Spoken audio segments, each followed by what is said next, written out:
Bueno, vamos con nuestra entrevista de hoy, que va también de una de esas grandes compañías, no eléctricas, sino, menudo estaría hoy nuestro invitado, Alberto Andreu. Él es director de Reputación y Responsabilidad Social Corporativa de Telefónica. Bienvenido. Muchas gracias. Le presento a nuestra mesa de debate Raimundo Castro, Jesús Fuentes Lázaro, Charo Zarzalejos y Antonio Pérez Henares. Hola a todos.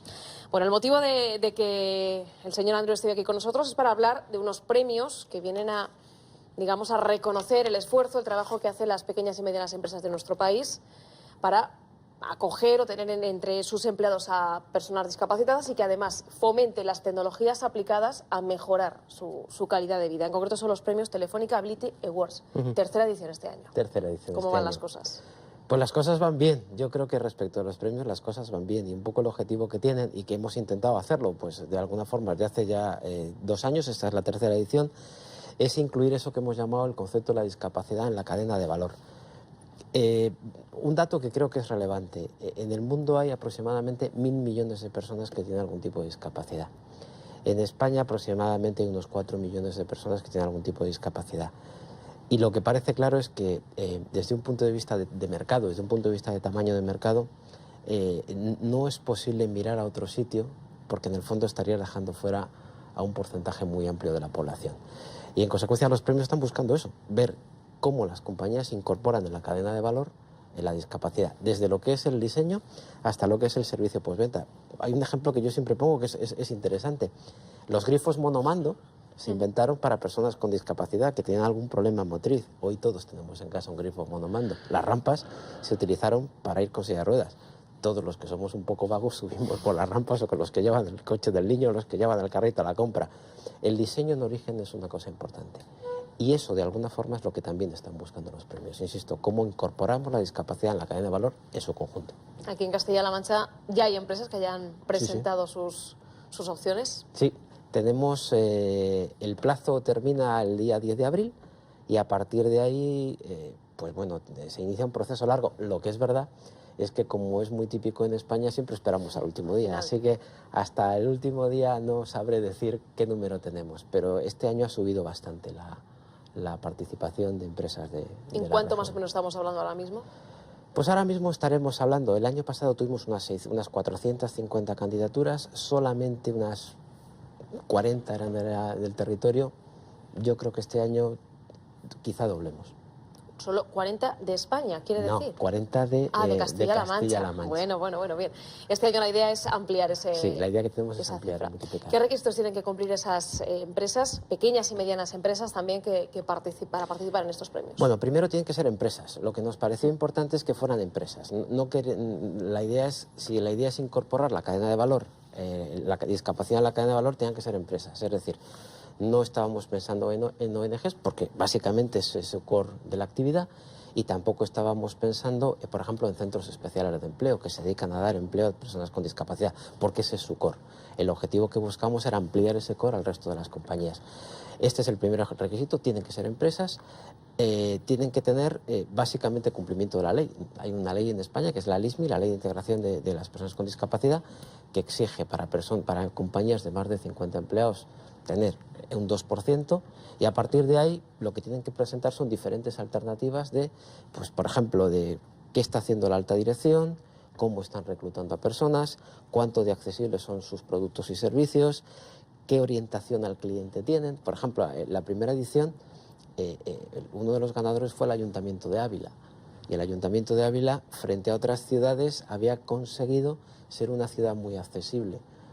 Cualquier persona que tenga un familiar, un padre, una madre, un hijo, lo que fuere, con algún tipo de discapacidad, a la hora de ir a comer normalmente, o a la hora de visitar una ciudad, podrá tener una mayor accesibilidad en una ciudad que sea accesible. Luego estamos viendo también otras categorías que se llaman prevención y retención, y luego hay 3 categorías absolutas, que son mejor empresa pequeña, mejor empresa pública y mejor empresa grande. Ustedes, imagino que de alguna manera en estos 3 años que llevan ya convocando estos premios, también han podido pulsar cómo están las cosas en las empresas, ver si se ha mejorado, no se ha mejorado, si se incluye cada vez a más personal, a más personas con capacidades diferentes entre la plantilla. ¿Se ve mejoría? ¿Se ve cómo poco a poco se va adaptando más? Yo creo que puedo decir que sí.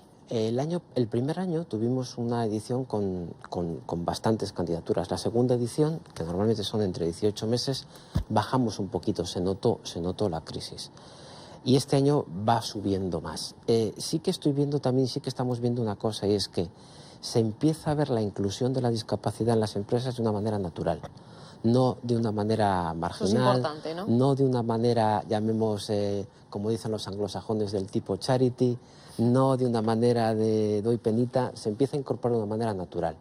Y yo creo que hay compañías, por ejemplo Repsol, que fue la que ganó la primera edición de compañía grande, es muy común encontrarse ahora en las estaciones de servicio a personas con discapacidad atendiendo igual que pueden hacer cualquier otro empleados. ¿Qué puede hacer Telefónica por este tipo de labores, entre comillas, de beneficios, de mejorar la calidad social en las empresas y en general en nuestro país? Compañías como Telefónica. Bueno, yo creo que hay una cosa muy importante. Las personas con discapacidad son usuarios muy heavy users, que decimos, de la tecnología. Y esto es así. O sea, cualquier persona que tiene algún tipo de discapacidad, ya sea psíquica, ya sea motriz, de alguna manera la tecnología le da una puerta al mundo. Y eso yo creo que casi todo el mundo lo ve. Fíjese, hay un dato que es muy interesante. La política de discapacidad de la Unión Europea ha establecido que el mercado tecnológico que hay en torno a la discapacidad puede ascender a los 30.000 millones de euros de aquí al 2020. Por ejemplo, películas accesibles, cine accesible. Por ejemplo, determinadas aplicaciones y determinados sistemas para chavales con autismo. Por ejemplo, para personas mayores, que también de alguna forma hay un cierto también nivel de discapacidad. La tecnología es un enorme facilitador. Y yo creo que ahí estamos. Ese es nuestro rol. Desde luego, como compañía de tecnología y como un nuevo modelo de economía digital, yo creo que poner en el mercado productos y servicios que sean basados en tecnología y que permitan la accesibilidad universal me parece fundamental. Y a través, Ese es nuestro rol. a través de departamentos como el que usted dirige, el nombre es claro: responsabilidad social corporativa. Esto es un mensaje claro. Este es un mensaje claro. De alguna forma ¿Afecta desde... la crisis, por cierto? Bueno, depende de para qué. Yo creo que una aquí... de esas materias en las que en el presupuesto, a la hora de tener que perfilar algo, esta es una de las partidas que se... Pues vamos a ver, todo depende de lo que entendamos por el concepto de responsabilidad social corporativa. En mi casa la llamamos responsabilidad corporativa por un motivo. Si lo que entendemos es qué partidas se dedican a hacer donaciones a causas sociales, ahí podríamos ver que ha habido un descenso en algunas áreas. Lo que es verdad es que si cogemos las 10 principales compañías del país, la inversión no se ha reducido, se ha mantenido. Sin embargo, si lo que entendemos por los conceptos de responsabilidad corporativa tiene que ver, por ejemplo, con la transparencia, tiene que ver, por ejemplo, con lo que yo llamo en términos futbolísticos la política de defensa, gestión de riesgos, esa es otra cosa. En consecuencia, sí que hemos notado, y hemos notado esto, es que en los últimos, yo diría que aproximadamente 3 años, la parte dedicada a programas sociales en las grandes compañías no se ha reducido de manera sustancial. En algunos, de hecho, el ejercicio anterior se incrementó, y lo que es la parte dirigida más a la gestión de riesgos se ha incrementado. Estos son los datos. Bueno, voy a abrir turno de preguntas si alguno quiere hacer alguna pregunta. Sí. Yo quería preguntar una cosa, vamos a ver. Es verdad que las grandes empresas en los últimos tiempos, en fin, pretenden dar a su presencia pública y tal ese contenido social, bien sea pues con esta propuesta de ustedes o implementando, pues no sé, la conciliación, en fin, dar una cara más humana de lo que es una gran empresa. A mí me parece bárbaro, vaya por delante. Ahora, mi pregunta es, vamos a ver, ¿a qué responde esto? Es decir, ¿es que ustedes se han dado cuenta que para una gran empresa es un valor añadido, como se dice ahora, el tener esa cara social? ¿Es una forma de generar una cierta empatía con la opinión pública? A ver, ¿notan algún tráfico de beneficio hacia ustedes, aunque sea efectos de imagen? A ver, yo creo que ahí... ¿O es pura filantropía, perdón? No, filantropía, la pura filantropía, podríamos poner un ejemplo.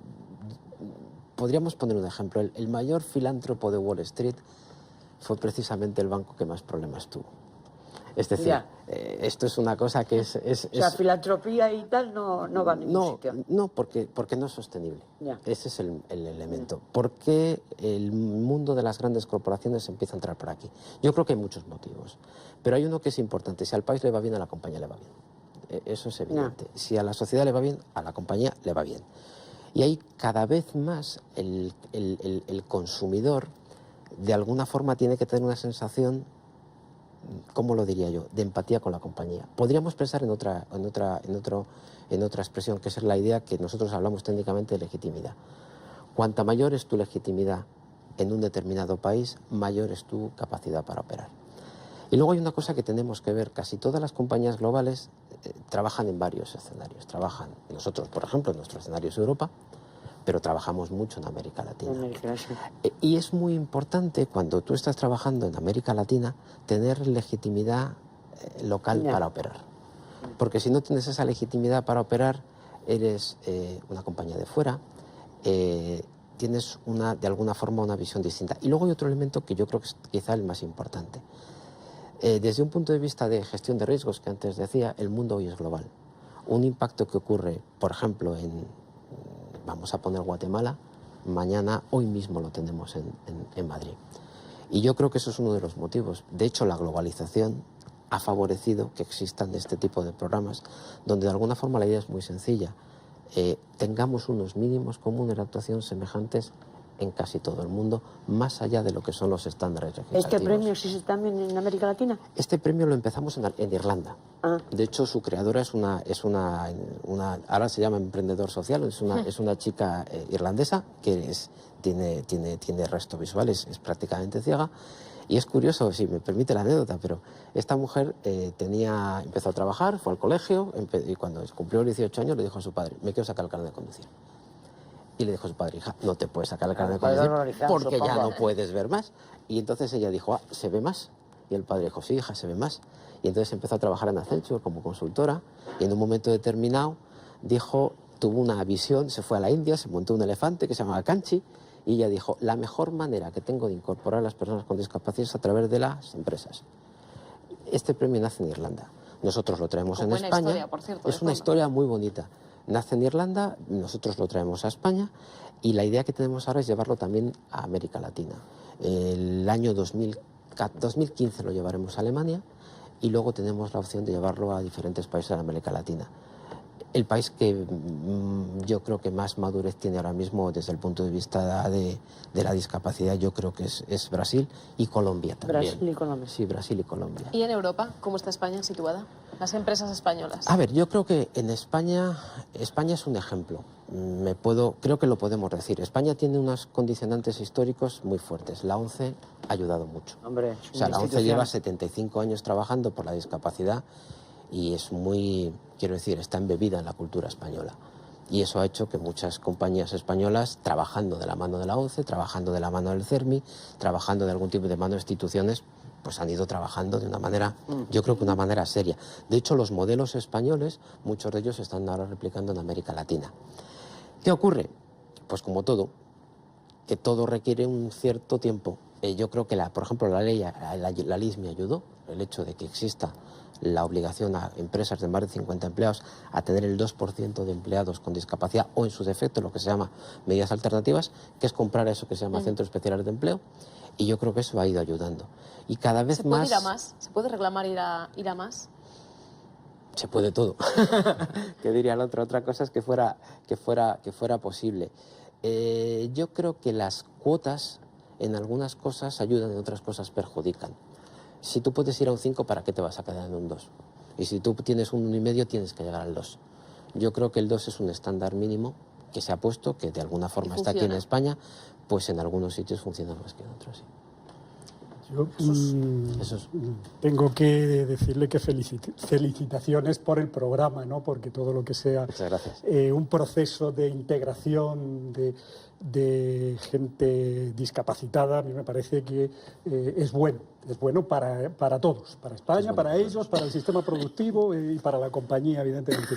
Distinto es si tuviéramos que discutir de la responsabilidad social corporativa, pero como no es el tema podría que nos trae, que se podría discutir porque tiene muchas sombras, pero yo de eso no voy a discutir ahora. Sí le querría preguntar, si lo sabe, cuánto del beneficio neto dedica su empresa, Telefónica, a precisamente responsabilidad social corporativa. No solo a este programa, que supongo que es un programa específico, concreto, y una mínima parte de lo que debería. Pero es que es una de las cosas que no se suele saber de las grandes compañías, el porcentaje total que dedican a esto. A ver, la pregunta sería... Empecemos por el principio. Definamos esto. Yo creo que esto es importante. Nosotros siempre solemos decir una cosa. El concepto de una compañía responsable no tanto tiene que ver con cuánto se dedica a programas sociales, sino sobre todo con cuál es tu modelo de gestión interno, cómo se ingresa, podríamos plantear. A programas sociales la compañía aproximadamente, en sus diferentes alternativas, en América Latina, en España, en Europa, dedica unos 150 millones de euros aproximadamente. Y los dedica en programas dedicados sobre todo a lo que es la educación, es lo que lleva más porcentaje. Luego hay a la parte de juventud, que dedicamos bastante inversión también. Pero vamos, ese sería un poco el montante total. Pero insisto, muchas veces eso es muy relevante y la compañía lo canaliza muchas veces a través de la propia empresa, a través de la Fundación Telefónica. Pero hay otra parte muy relevante que es lo que tiene que ver con cuáles son tus sistemas de gestión interno, que tiene que ver, por ejemplo, con tu gestión de riesgos, con tus modelos de código ético, con cómo estás extendiendo políticas globales de compañía a países con legislaciones diferentes, por ejemplo, en ámbitos de seguridad y salud laboral. Ese es un ámbito que tendríamos que ver. Y eso no está contado en términos económicos, eso es gestión. Hay una ley ahora, que es una ley norteamericana, que lleva un cierto tiempo, que se llama la Sarbanes-Oxley, que tiene que ver con los temas de transparencia. Esto está directamente vinculado. La Sarbanes lleva una carga presupuestaria X que no se computa, no aparece dentro de esa cantidad. Por eso creo que en función de cómo entendamos podemos responder de una manera u otra. Pero a la pregunta cierta, ¿cuánto dedicamos a programas sociales? Aproximadamente unos 150 millones de euros. Bueno, la parte interna también sería discutible, ¿no? Esta es muy relevante. Claro, porque hay que ver cómo están contentos, ¿no? los trabajadores, qué servicios se prestan, etcétera, etcétera. ¿no? Claro. Que yo creo que eso es algo que se empezó a implantar en España un poco por el impulso de la Unión Europea y que no sé si la crisis lo ha congelado en cierto punto, ¿no? Depende, yo creo que depende de que cada vez más las compañías son globales y cosas que hacemos en Alemania las traemos a España, cosas que llevamos en España las llevamos a Perú, cosas que identificamos en México las llevamos, por ejemplo, a Irlanda, cuando teníamos la operación irlandesa. Cada vez más esto se va haciendo así, se va exportando y se va importando. Y yo creo que esa es la riqueza del proceso. Hay una pregunta que siempre me hago, que es la ayuda publicitaria, o sea, no sé, Del Bosque está ayudando mucho en todas las cosas por su hijo, etcétera, etcétera. ¿Hay algún caso en el que cobren? O sea, que hagan ustedes publicidad y alguna figura tal, o siempre se hace desinteresadamente. Y luego la segunda pregunta también es si me gustaría saber qué queda pendiente por hacer legislativamente para favorecer y ayudar a los discapacitados. Bueno, yo creo que en el primer caso hay de todo. Hay de todo, como en Botica, que decía el otro. Vicente del Bosque es una persona, no sé, o sea, Vicente del Bosque es espectacular. De Chapo, sí. Es espectacular. Vicente del Bosque es espectacular. Siempre que tiene alguna petición de apoyo, siempre está. De hecho, él está también en la Federación del Síndrome de Down. En fin, Vicente del Bosque siempre está ahí y estupendamente. Hay otras personas que facturan por su actividad, lo cual tampoco está mal, porque yo siempre suelo decir una cosa es no tener ánimo de lucro y la otra es tener ánimo de luto, o sea, desde el punto de vista del no ingreso, ¿no? Pero bueno, hay otros que cobran. En un y en otro caso, todo depende. En el caso de Vicente del Bosque, la verdad es que... ¿Guionista? Bueno, ya que es por hablar aquí no sabes. No, yo soy de Madrid, no. No, es que me pasa que tampoco cobra. No lo sé. Y como no es lo un sé. héroe No puedo territorial... decir. Para mí, Iniesta es un héroe nacional en cualquier caso. Ayuda gratuitamente, me parece, por eso te pregunta. Pero el tema, digamos, de las leyes, pero en el tema de la publicidad, de todos modos... ¿cómo se hace? O sea, por ejemplo, si Telefónica va a potenciar una cosa y tal, eso cobrarán unos, no cobrarán otros, otros ayudan, nos ayuda, pero ¿qué conciencia hay en las grandes empresas digamos, de hacer publicidad? Porque en el fondo es una cuestión de cultura, de ayuda al minusválido. Yo creo que ahí es importante. Hace tiempo, hablando con una persona que lleva una asociación en Granada que se llama SPAIM, que es de lesionados medulares, me dijo una frase, 10 años me lo dijo aproximadamente, que me fue muy ilustrativa para empezar a trabajar en el mundo de la discapacidad. Y me dijo, mira, nosotros por no poder salir, es que ni siquiera podemos salir del armario, no podemos salir de casa. Esa fue una de las reflexiones que me hizo. Y en consecuencia su tesis era cómo podemos visibilizarnos más de cara a la opinión pública. Por ejemplo, en las series de televisión es muy extraño encontrar a alguna persona con discapacidad. Por ejemplo, en los anuncios de consumo habitual es muy extraño encontrar una persona con discapacidad. Esa normalización es pendiente, está pendiente. Yo creo que eso es relevante porque las series de televisión, en cualquier serie de televisión que se han producido en los últimos 15 años, siempre meten colectivos y personajes y perfiles determinados. La discapacidad no está incluida. Eso sería muy relevante. En la publicidad, como digo, también. Creo que se van dando algunos pasos de manera normalizada, pero creo que eso sería relevante. Nosotros, por ejemplo, en este año, el embajador de marca que hemos llamado, si se puede utilizar esa expresión, es Pablo Pineda. Pablo Pineda es chaval con síndrome de Down, es el primer europeo con una titulación superior. Y Pablo Pineda, fue ganador de la Concha de Oro en el Festival de San Sebastián. Pablo Pineda es un tipo espectacular, y en un momento determinado, esos ejemplos, sí, ¿no? hay que visibilizarlos. Y de hecho es la publi que estamos utilizando este año para los premios. Discúlpeme, ¿no está viendo solo una discapacidad usted? Quiero decir que cuando plantea discapacidad y dice que no es visible, yo decirle que me parece que si hay algo que es visible y donde se ha hecho un trabajo verdaderamente espectacular en España, es con los ciegos. Sin duda. Entonces, Lo ha dicho la ONCE. sí, pero Él ha dicho. es que me da la impresión de que en los últimos tiempos solo estamos viendo discapacidad en un determinado segmento y no en otro. Y creo que ese error, con perdón, lo acaba de cometer. A mí me parece que es muy visible la discapacidad. Hasta hay unos Juegos Paralímpicos. Le quiero decir que es que tampoco la sociedad puede reflejar lo que no es. Me explico. Usted ha dicho que hay 1.000 millones de personas de discapacidad. En el mundo. Pero de esos 1.000 millones de personas de discapacidad, le quiero decir, ¿qué discapacidades? No solo a las que parece que se están refiriendo de manera reiterada, sino otras. Quizás lo que haya que decir es que hay algunas discapacidades que son las que necesitan más ayuda que otras porque no son todavía asumidas por la sociedad.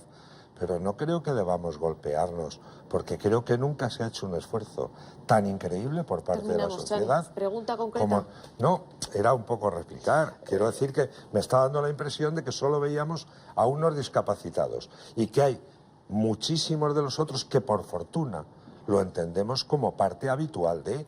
Es que no me gusta demasiado la flagelación. No, lo que pasa es que la pregunta era por dónde podemos avanzar y esa era un poco la respuesta. Esa era la respuesta. Bueno, señor Andreu, vamos a terminar esta entrevista haciendo una llamada a todas esas empresas que se crean candidatas a recibir estos Telefónica Ability Awards, esta tercera edición. Bueno, pues la invitación está aquí. La verdad es que agradezco muchísimo el ofrecimiento. Solamente entrando en la página de Telefónica Ability Awards está el formulario para descargarse. El plazo es hasta el día 10 de abril. Y a partir de ahí se inicia un proceso un poquito pesado porque tenemos un socio verificador que es PricewaterhouseCoopers, que es muy pesado. Dura aproximadamente 8 meses y más o menos a finales de noviembre empezaremos a trabajar y los premios creo que los entregaremos, como en años anteriores, con la presidencia de Su Majestad la Reina, allá como confiamos en el mes de enero. Pues muchísimas gracias por estar hoy aquí con nosotros. Pues Ojalá que vaya muy bien esta invitación. tercera edición y que, como nos decía, tienen proyectos de que vaya a más estos premios y que así sea. Así es, muchas gracias. Buen día.